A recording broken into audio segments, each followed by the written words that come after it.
Good morning, traders. Welcome to the Flow Show, and a bit of a flip around in the pound. Thanks to our good friend over at the Bank of England, Mr. Bailey, which we'll talk about in a moment.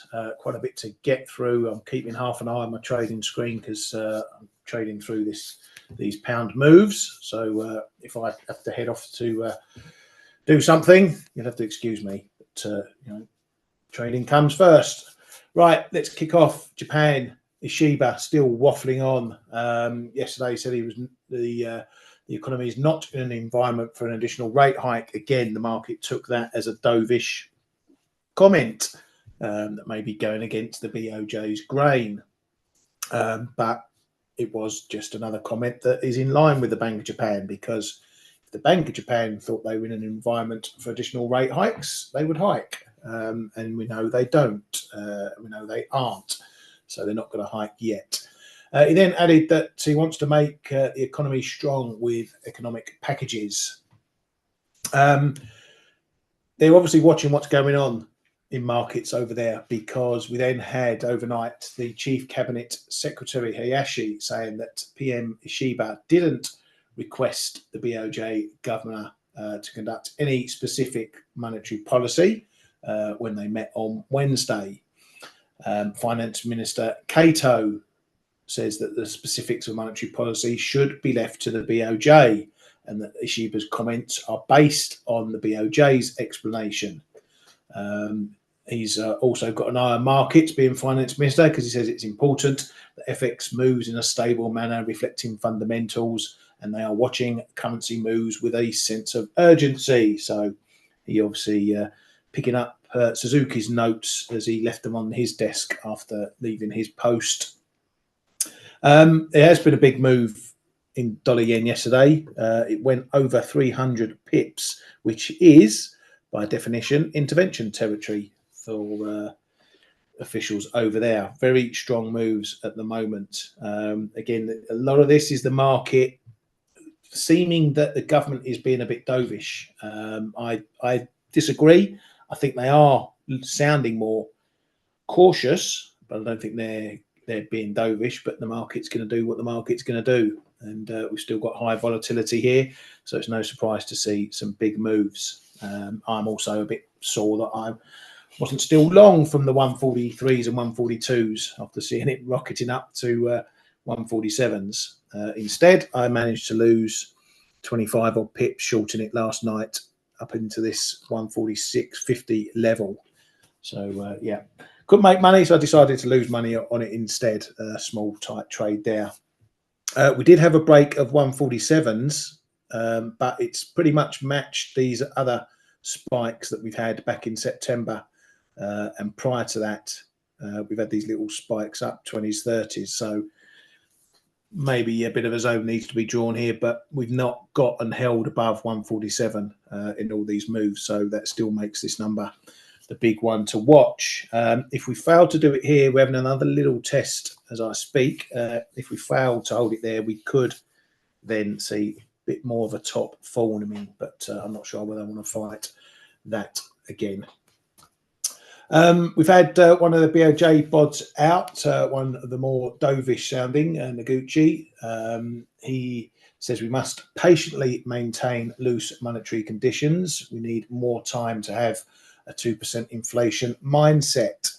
But he did concede the BOJ will likely gradually adjust the degree of monetary support while cautiously examining whether inflation stably hits 2%. Accompanied by wage gains.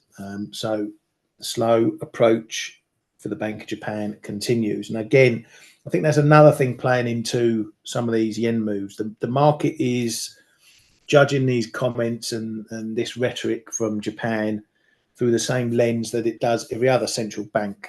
Okay, just like the Fed, one piece of data and we're trading 25 pips, another we're trading 50 pips of cuts. It's a very goldfish market, very short-term thinking. That same thing cannot be applied to the Bank of Japan. We know this was always going to be a very slow and cautious process, and thus it remains. But it seems the market likes to get very excitable about it anyway. Over in New Zealand, Kiwi Bank has joined the 50 cut mob. They say the RBNZ will cut by 50 next week.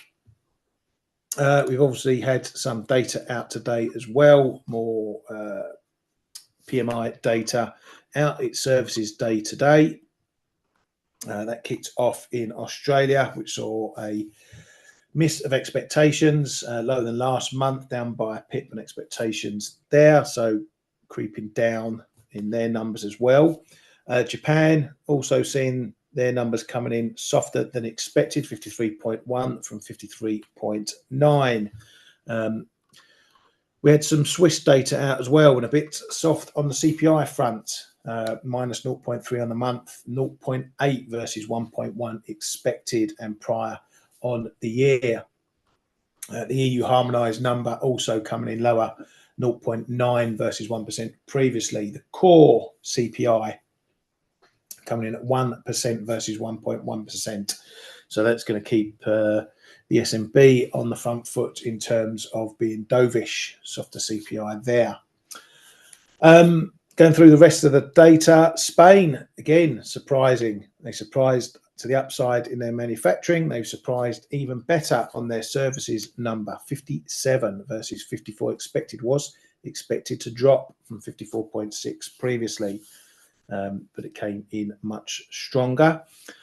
Italy, the services number also there coming in weaker, much like some of the others. Spain still the standout really in the Eurozone, missing expectations by a chunk, coming in much lower. France saw an improvement over their flash number. The flash was 48.3, that big drop as the Olympic effect washed out, but it seems there was a bit more bean counting to do over there, because the flash actually improved by 1.3 points, which is quite a significant revision for the final number.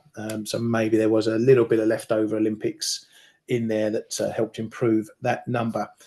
Germany just confirmed their drop from 51.2, the final number matching the flash number, and the pan Eurozone number 49.6, again an improvement. That's probably driven by France and Spain.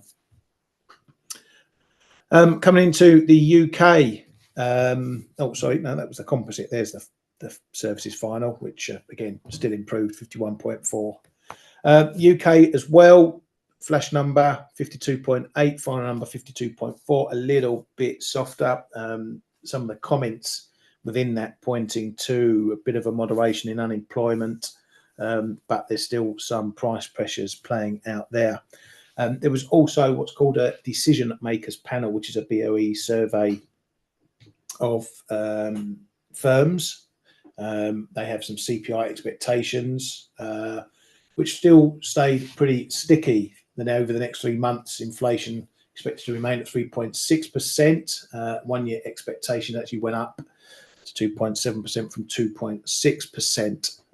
Within that survey, though, someone highlighted on Twitter that the jobs metric has shown zero growth in employment for September, which is the lowest since COVID or before COVID.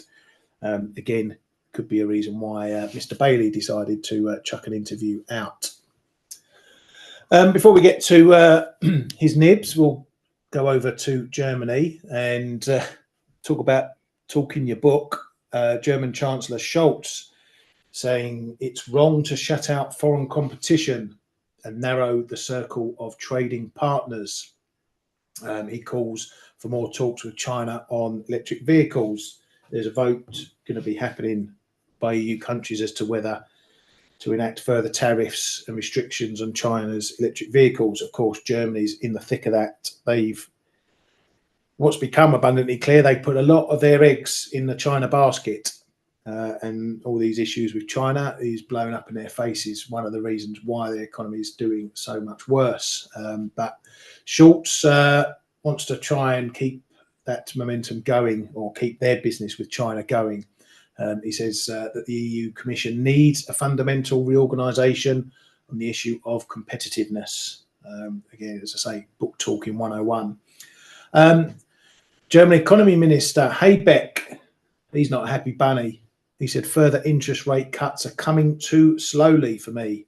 He wants the ECB to speed them up. No shit, Sherlock. I'm not sure Spain would agree that faster rate cuts are needed. But some of you may not understand the importance of Germany calling for rate cuts in such a way. They are historically market hawks, monetary policy hawks. So if these guys are shouting for further rate cuts, you can see that they're really in the shit over there. And probably, as I say, much to the joy of others like Spain. ECB's F.A.C.E says he cannot exclude or commit to an October rate cut. There will be more rate cuts, but they will be data dependent. Hope he's not getting splinters sitting on that fence. One of the doves, Centino, says the state of the economy needs an ECB response of reducing rates. ECB Schnabel, another German, says we cannot ignore headwinds to growth. At the same time, monetary policy cannot resolve structural issues. Growth across the Eurozone has become increasingly uneven. That's a polite way of saying our economy is shit, but everyone else is doing a bit better. ECB's De Guindos says all options are open for an October decision. Right, over to His Majesty at the Bank of England, who decided to pop up and says that he sees a chance of more aggressive rate cuts and that the Bank of England could become a bit more activist on rate cuts if there's further good news on inflation. Now, first and foremost, on first blanch, you obviously think, well, okay, that's a big dovish turn, which it is compared to his other comments. It is full of possibles, chances, ifs, coulds, maybes. That's one caveat I'd throw in. But as we know with the pound, if it's going to move, it's going to move bigly. It's not often one that moves slowly to these things. So I think we've seen probably a bit of an overreaction to all this. Cable, it's been a bit like pushing in an open door, what with dollar strengthening largely around a lot of pairs. So, it's not as if it wasn't moving that way already. It's just been, given a bit of a trip to help it a bit lower. What has been the surprise, though, is euro sterling. That's a real rocket, up nearly 100 pips, which is a big move just for a little bit of a hawkish turn. I think that might be a bit overdone. Not that I'm complaining. I'm long. As people in the room will know, I'm long down here at the 83.20s. So I'm loving it. Been slicing and dicing, but I don't know. It's going to take a bit more, I think, to get us through this zone here. So I wouldn't be surprised if we find resistance here as we are at the moment. Maybe we settle down a bit. Maybe we move into a bit of a higher range where we had this 20s, 60s. Maybe we go 60s, double O's, something like that. But it's probably likely that we've seen this taking on a bit of a bid tone, and now cable is a bit of a rally sell rather than a dip buy for a while. We shall wait and see. UBS, they've thrown out their thoughts for the ECB. It's UBS Global. They said the ECB could cut rates to 1 to 1.5% if growth does not pick up in the coming quarters. Amazing. All these banks, everyone, financial institutions, market players, they always get far more dovish than they do hawkish. So that's good for us because if everyone gets extreme too far one way, we know that's a potential fading opportunity. But we shall see. ADP yesterday, again, confounding everyone's, all the dovish, all the doves, all the bears, coming in above expectations, 143,000 from 124, 125 expected. The prior 99 revised up 4K to 103. Decent spread of job gains across the service sector. So it's all still looking like the jobs market isn't ready to roll over. Obviously, this isn't there isn't a strong correlation with the NFP except for the trend.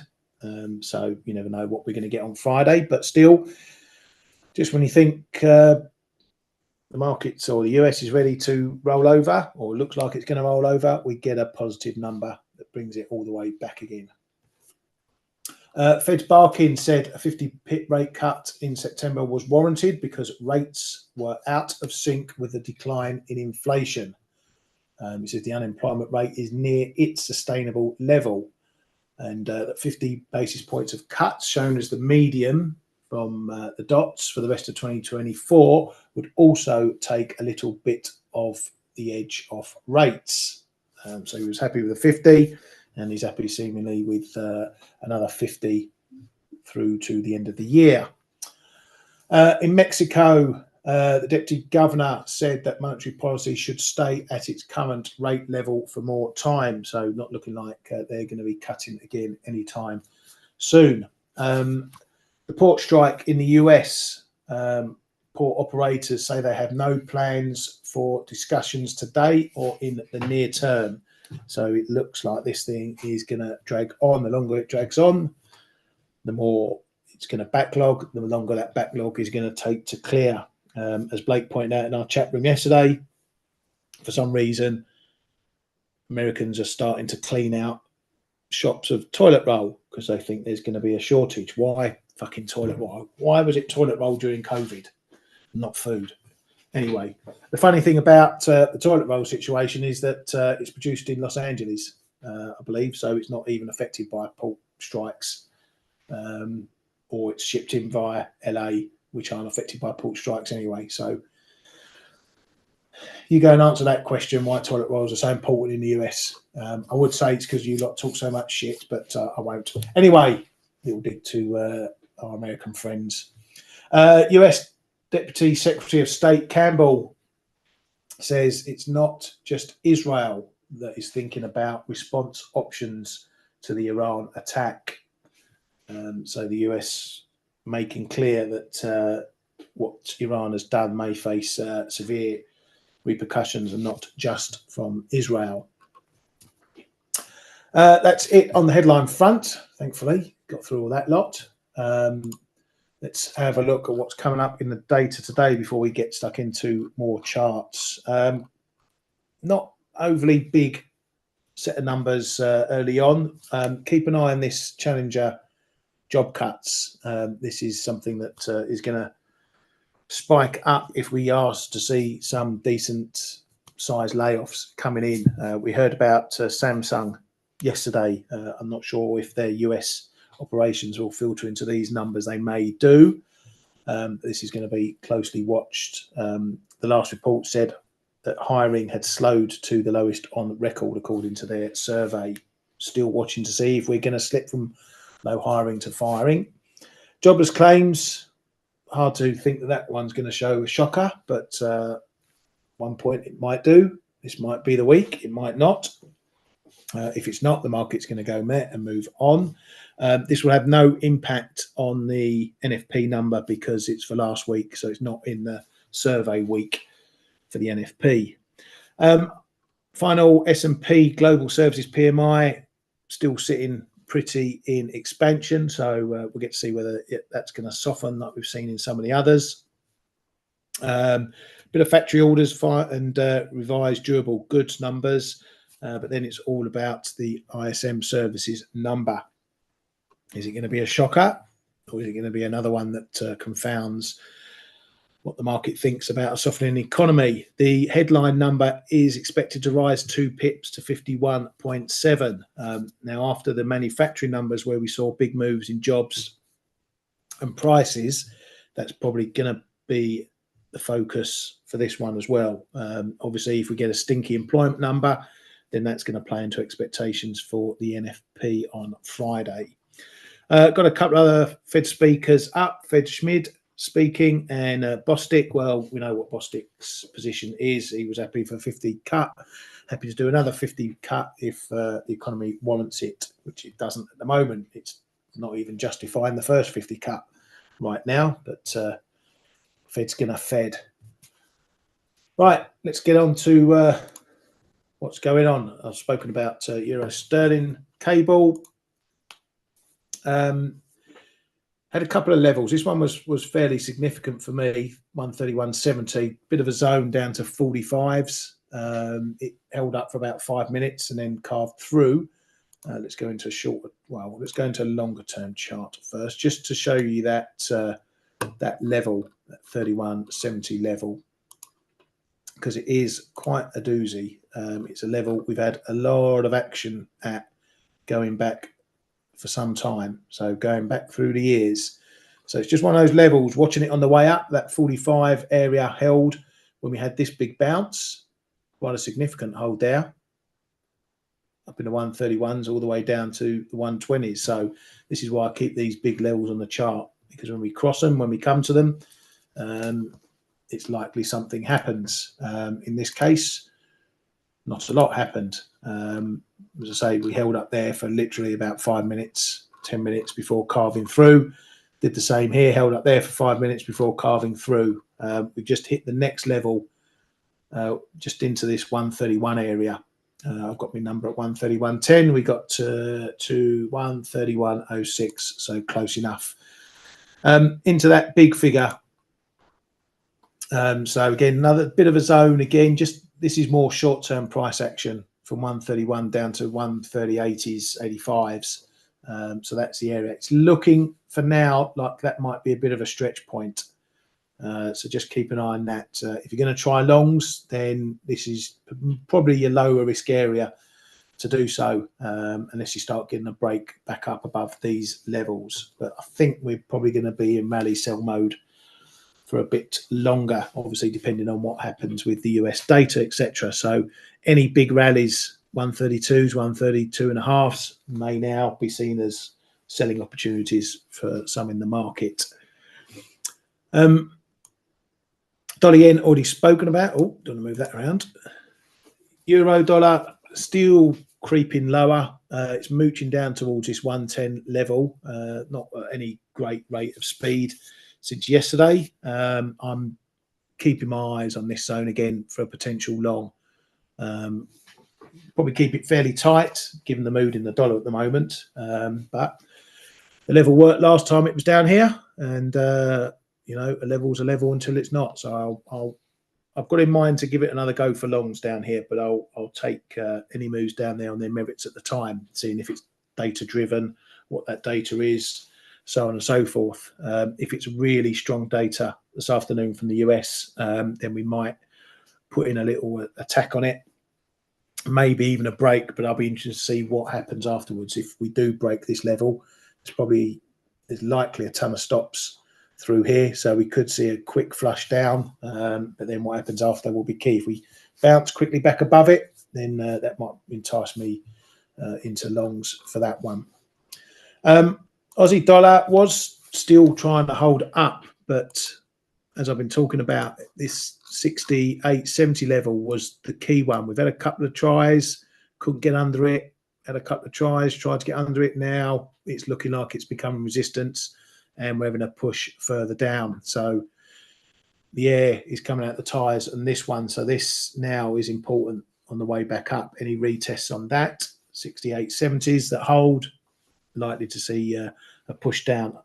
I don't know if maybe there's a bit of or lack of influence from China, from them being closed at the moment, and the fact that this is dropping a bit slower is probably holding up on the back of that China opium trade still. That a boost there will be a boost to them. We're still seeing commodities like copper still keeping their gains, still holding up well. Gold not dipping too far either.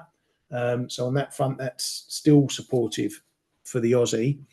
As mentioned, China's been closed, but Hong Kong is still trading. That's seen a bit of a soft day. Again, it may be some influence because China's shut. Hong Kong stocks don't really know what to do. It's going to be, I think, very important when China's markets reopen again. I think they open in Monday. I think their holiday runs until the 7th, so into the weekend or just after the weekend. So either 7th or 8th, I think they're back. And if all these stocks take off again, then we're going to be playing probably risk on a bit as well for those. Obviously, depending what has gone on elsewhere in terms of Iran, Israel, US and whatnot. So this is going to be another weekend where you're going to have to be careful with risk trades going in case there's a headline over the weekend. And then we face some gaps Sunday night, Monday morning. Meanwhile, US stocks, they're sitting right on this former resistance zone. So it's a big deal here, right on this level. This is maybe a decider as to whether we're going to see a further dip. If we manage to hold here, it keeps these highs in play. Maybe we just do a bit of ranging. But if we're breaking down below here, then this short-term move above is going to look very fakey. And then we potentially facing a steeper pullback. I'd expect maybe down to the 55.50s. And if we hold there, then we are still doing the stepping up movement, which keeps the trend going. But if we're below there, I need to scrap that for now. If we're back below here and then back below here, then we're going to be down, likely heading towards these lows, and then that's the next level to watch. So very important, this area here could be key for what happens next. As I say, it was the very strong resistance area before the break.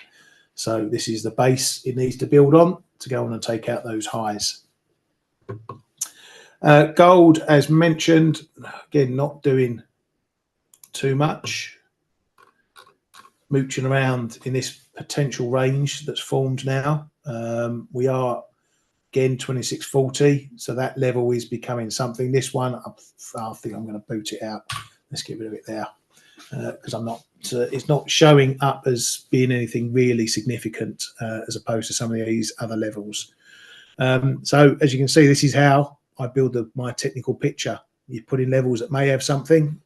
If they don't do something, you get rid of them and move on until such time as another level develops, or the ones you have get further confirmation. So got a bit of confirmation that this 2640 is a bit of a level, bigger, potentially still at 2620s. So the range is forming. So if you're trading this, you know where your break points are. You need to get back above here for a chance of moving higher. If we're going below here, then you know we're probably heading lower.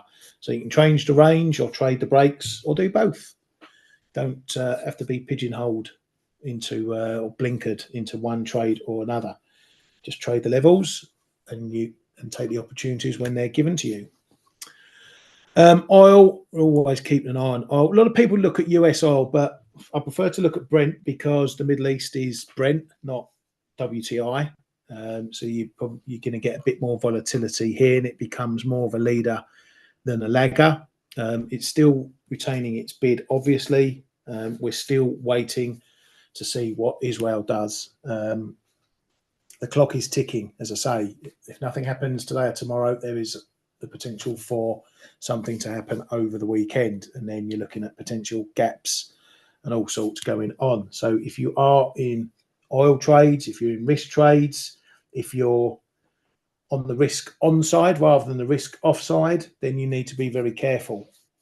There's nothing wrong with, if you're feeling like you're on the wrong side of potential events, get out your position for the weekend.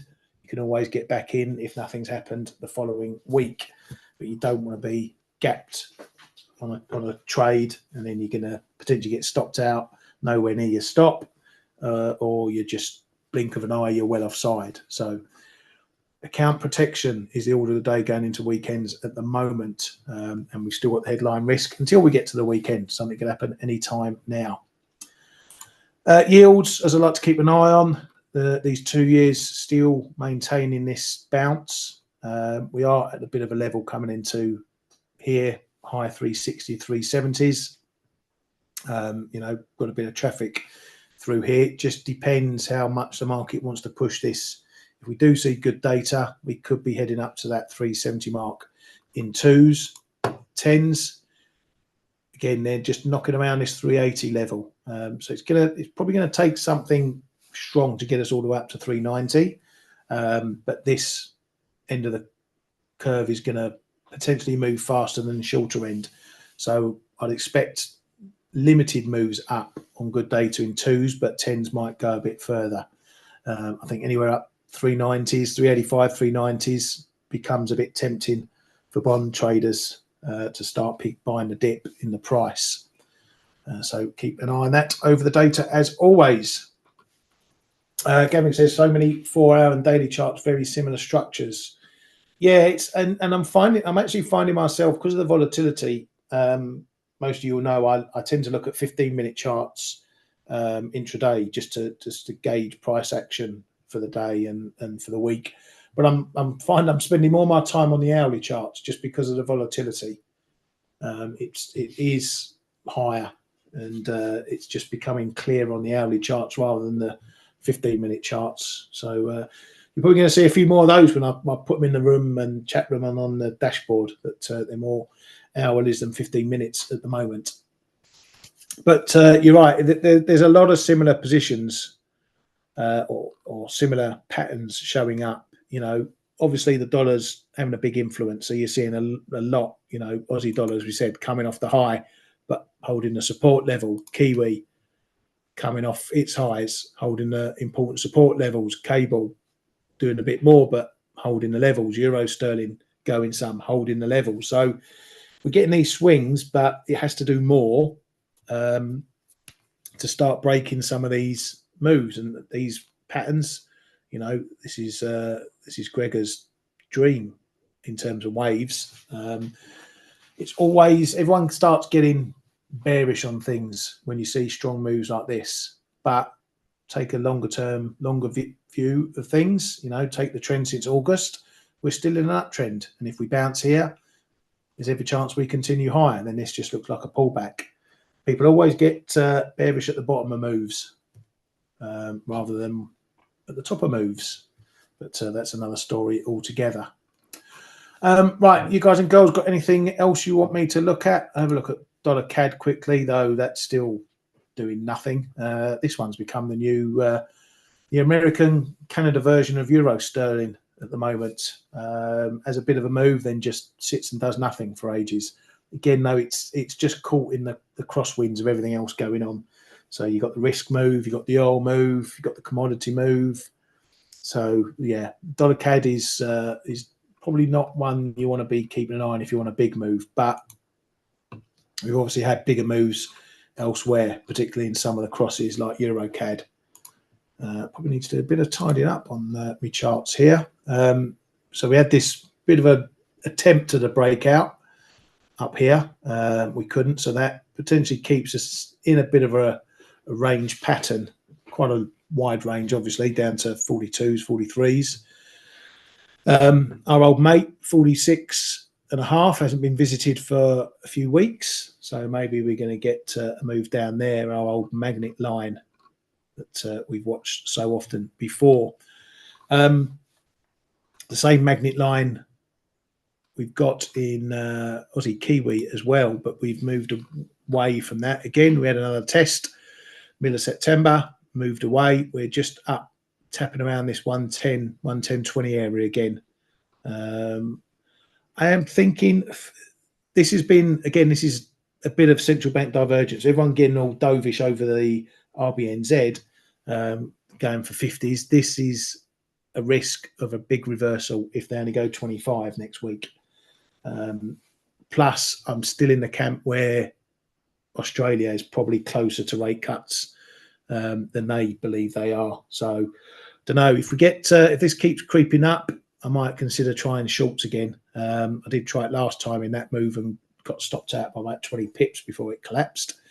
Yeah, but I might have a little nibble again if this expectation for the RBNZ keeps going over the next few days and keeps pushing that higher. Because what will happen is, if they go at 50, it won't be a surprise. So there'll be even less of a sell-off in Kiwi.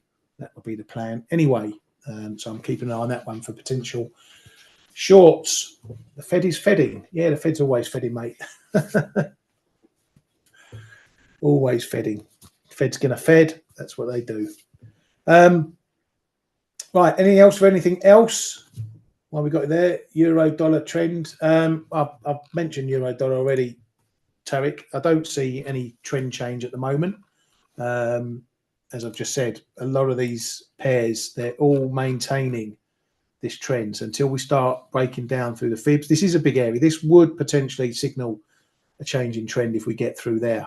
Through this 109.90s is probably a level here. If we're under there, then maybe we are turning around this trend, but there's different phases to it. So this will move through here, will be the 38.2 of the July trend.